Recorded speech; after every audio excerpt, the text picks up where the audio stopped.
I'm Dr. David Morwood. I'm a board-certified plastic surgeon, and this is Your Health radio and television program. Thanks very much for being here. My very next special guest is Dr. Stephan Brabeck, cardiologist. Dr. Brabeck, thanks very much for being here. Thank you. It's my pleasure. Dr. Brabeck, before we get started on this very important and interesting topic, cholesterol, I want to go over a little bit your training and how someone gets to be a cardiologist. Now let's think that there's a young person watching or listening. Let's talk about how to become a cardiologist. Everybody's got to finish high school. Okay. And then? Well, then we go to college. You do 4 years of college. I went through a pre-medical tract. You necessarily have to do a strict pre-medical tract. You can do any type of track, but you have to have the various requirements to fulfill application to medical school. Then you apply to medical school, and then it's 4 years of medical school. And at the end of 4 years of medical school, you get your MD degree. And then after that, we do a residency. And for cardiology, this is regarded as a medical subspecialty, so I did a straight medicine residency. That is 1 year internship, 2 years residency, although really it's 3 years of residency, during which time we pretty much emphasize the adult medical illnesses, the different organ systems, kidney, lungs, immune system, blood system, so forth, so on, cardiac. And after 3 years of residency now, then you can decide either to go out as an internal medicine specialist, because we are eligible to sit for our boards in internal medicine, or some of us choose to go on to a subspecialty training, which is more selective into one or the other of those organ systems I was talking about. In my case, it was cardiology. And then you do now at least 3 years of fellowship. You apply for a fellowship to a fellowship program for advanced training just in cardiology, so you do another 3 years just specializing in cardiac training. And in fact, it's even a little longer than that for some people, because they may even subspecialize further into electrophysiology, which is the treatment of rhythm disorders, right, and interventional cardiology, which is putting the catheters in and the balloons and so forth, which we will talk about, like we'd like to prevent. Right.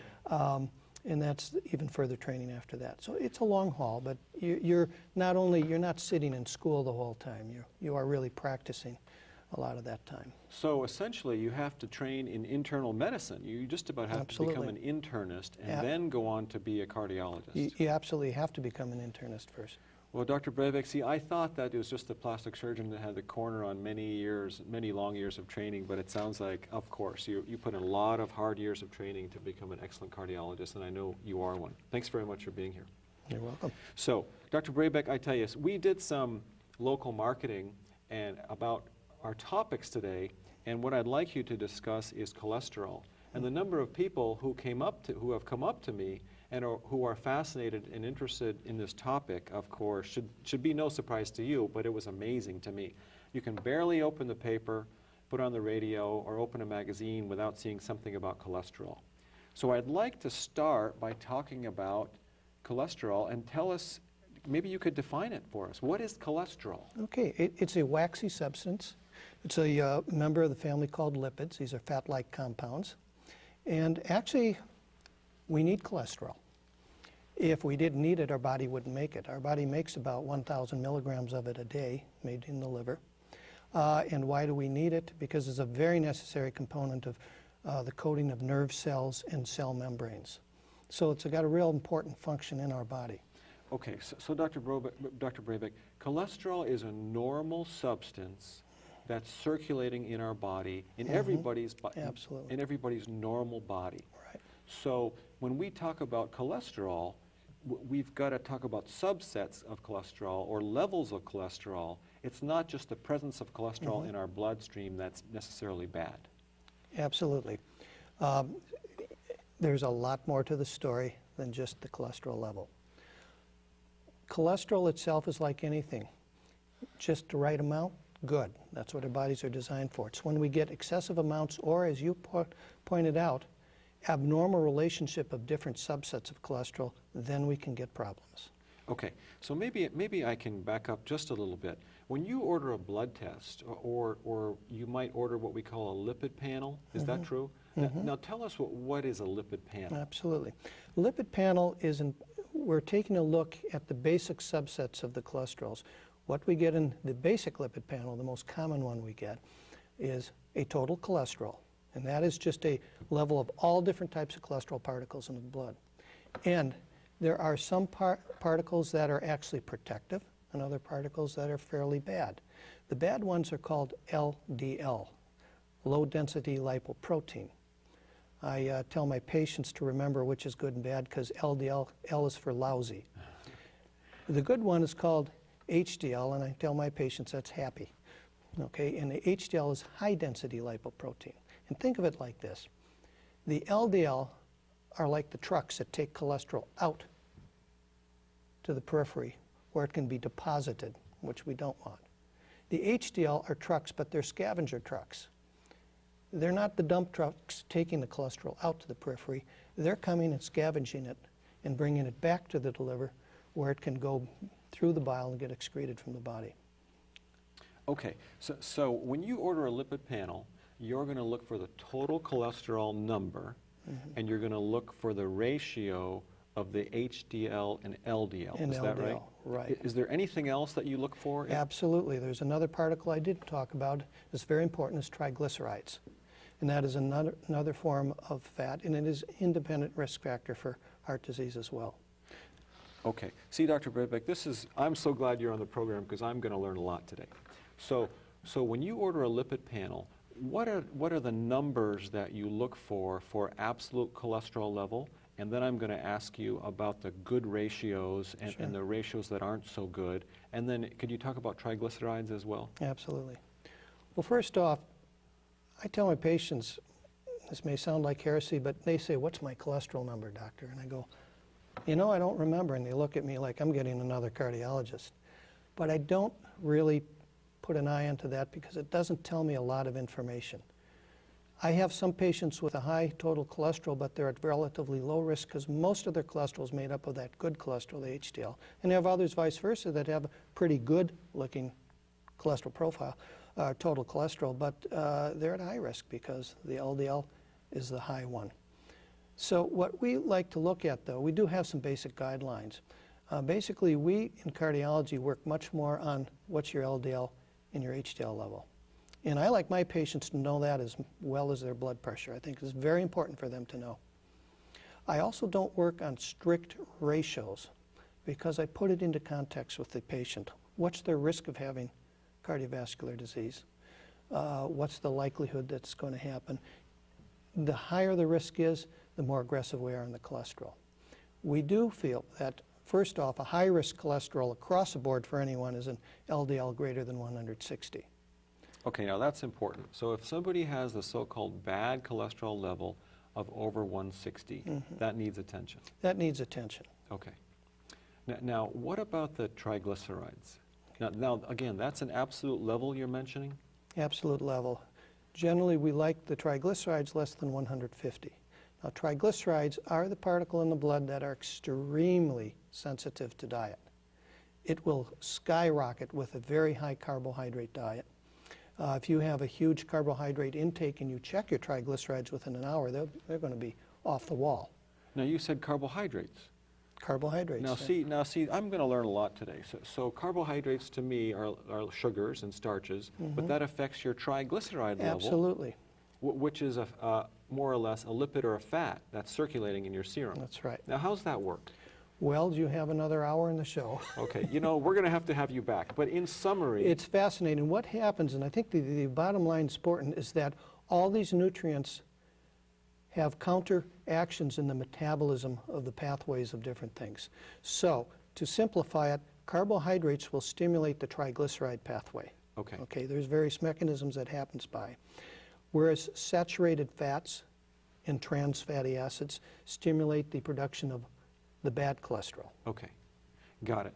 Now, so I'm starting to get the idea, but I think something that we want our listeners and viewers to know is that if their ratios are undesirable or their levels are too high, then that could lead to what we call CAD or coronary artery disease. Is that right? That's right. Now, tell us, how does that work? When the levels in the serum get off in your lipid panel, how does that bring about coronary artery disease? Okay. Well, first off, You know, I tell my patients, you know, let's say I have a patient comes in who's had a heart attack. And I love to have at least a member of the family, preferably the spouse, there, because they're in this together. I tell them you don't have heart disease. And they go, what do you mean? No. Well, I've got coronary artery disease. They go, you know what? You do not even have coronary artery disease. And then they really think I'm daft. And I said, back up. We're backing up. You have a metabolic problem that has resulted in target damage to the coronary arteries that got so plugged up, which we'll talk about, that it resulted in major scar tissue on the heart. So if we're going to treat this disease properly in you, we can't treat it as a heart issue only, or is it just a plumbing issue with the pipes? We have to back up and find out, why did this all start in the first place? And once you get that new way of thinking, you can really arrest this disease and stop it in its tracks. Well, that's encouraging to hear. But you know, I have the same questions I think that many people will have.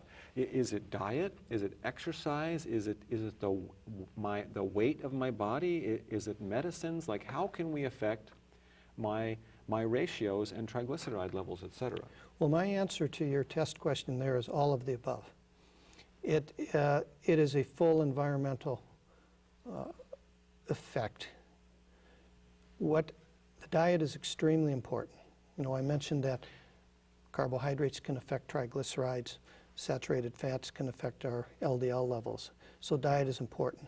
Exercise can increase HDL levels. Cigarette smoking decreases HDL level. Genetics obviously is extremely important. Okay, so if you can choose your parents, I mean, you want to do that, but we can't. We can't choose the parents. We don't have that choice.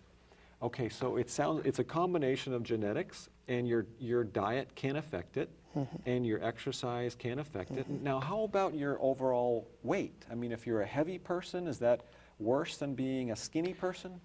Well, that's an interesting question too, because there are two types of obesity. I call them apples and pears. The apple is less common. That is a person that has very obese arms, legs, and that's really much more of a metabolic syndrome itself, where they are storing weight all over the body. And interestingly, that type of obesity itself is not necessarily connected with a high increase in cardiovascular risk. It is increased with different risk of different heart problems just from the amount of the obesity. Okay. But as far as the coronary and the vascular disease per se, not. But that's the least common type of obesity we have. By far the most common type we have in this country, in most other countries now, is called the pear type obesity. That is where you put weight around the midriff here. People walk around with big bellies, relatively thin legs and thin arms. Okay? That is a syndrome that sets up or can come from insulin resistance. And that insulin resistance is extremely toxic to the blood vessels, and there's a high cardiovascular risk with that type. So it's not only how obese you are, it's where you store your fat. And if you store it around the middle and especially inside the abdominal cavity, that is a much higher risk vascular situation. I see. Well, you know, Dr. Brabeck, now I think we're all beginning to understand why you guys have to learn internal medicine. You have to become an internist and then go on to cardiology, because it's all related. It is. Metabolism, right? Endocrinology, and cardiology are all melding. Okay. So I wish we could talk for hours, but I do want to zero in. Now, let's say you see somebody in your office with ratios that are not so desirable. Do you tell them to lose weight? Do you start them on an exercise program? Do you go right to medicines? Do you tell them to lower stress in their life? Like how do we go about treating these people? Sure. First off, yes, we try to do everything environmentally we can. Well, what can we do short of taking medicine to get your cholesterol levels proper? First off, you have the weight around here. I can almost guarantee most of those people have high triglycerides. So weight loss will drastically reduce the triglycerides, drastically, and improve cardiovascular risk, that type of weight loss. It will reduce the insulin resistance. How do you do the weight loss? First off, usually with that type of obesity, I like to do more of a carbohydrate approach to them and tell them, watch your saturated fats. We have to keep the LDL in mind. So we restrict animal fats, which are saturated fats, restrict trans fatty acids, which are trans fats, which are the processed fats that are found in most, not all, but most margarines, most processed foods. They're particularly bad at stimulating LDL production. So there are a lot of things dietary we can do to kind of retune the environment. Because you have to remember, we're not walking around with a body any different than our ancestors had 10,000 years ago, and yet there's no evidence that we had any scourge of vascular disease until recently. Okay. Dr. Brabeck, you know, I'm going to have to bring you back. We've only got about a minute more, but I know there are certain classes of drugs, statins and Lipitor, et cetera, that you can resort to try to help these levels. Can you summarize them in just a few seconds? Absolutely. The workhorse class is the statin class. They're extremely good at getting LDLs down. We can get LDLs down 60% with those. And they have had phenomenal amount of studying and evidence-based medicine over the last couple decades now of safety, efficacy, and absolutely unequivocal evidence that they reduce cardiovascular risk. And interestingly, probably not only by LDL lowering. There are other effects statins have of reducing inflammation in blood vessels and so forth, a whole other story that may turn out, interestingly, to be their most potent effects rather than just LDL lowering. Dr. Brabeck, I tell you, I hope you come back because we can all tell we're just beginning to scratch the surface. I sure appreciate you being here.